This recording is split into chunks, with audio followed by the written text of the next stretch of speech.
When I was a very little boy, probably about 5 years old, I remember my dad who was a farmer, used to bring hired hands on the place to help with putting up hay and harvesting crops. I remember one day, it was later in the afternoon and they'd been working hard all day, and I had been running around, kind of getting in the way of everything, I guess. But I had been bothering my dad all day asking for some chewing gum. Dad was patient with me, but he kept saying no, and finally the no became pretty firm and final, and I realized I didn't need to ask him anymore.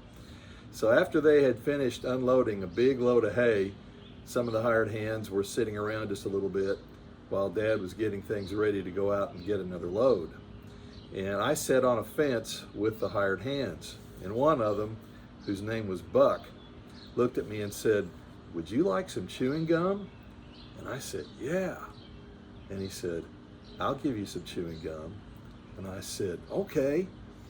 And he said, "All you have to do is close your eyes and open your mouth." Being a 5-year-old kid, that's exactly what I did.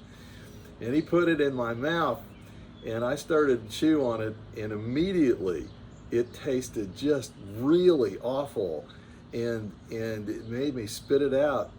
And I realized that it wasn't chewing gum, it was chewing tobacco.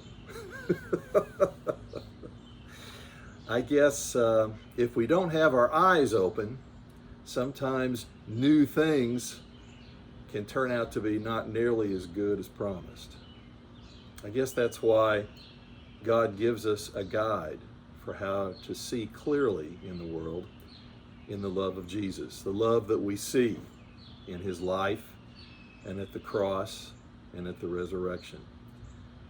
The Bible teaches us that that love is kind of like a pair of glasses, that when we put it on, it makes everything around us very clear, and we can see very clearly what is good, what is bad, what is healthy, or what is dangerous.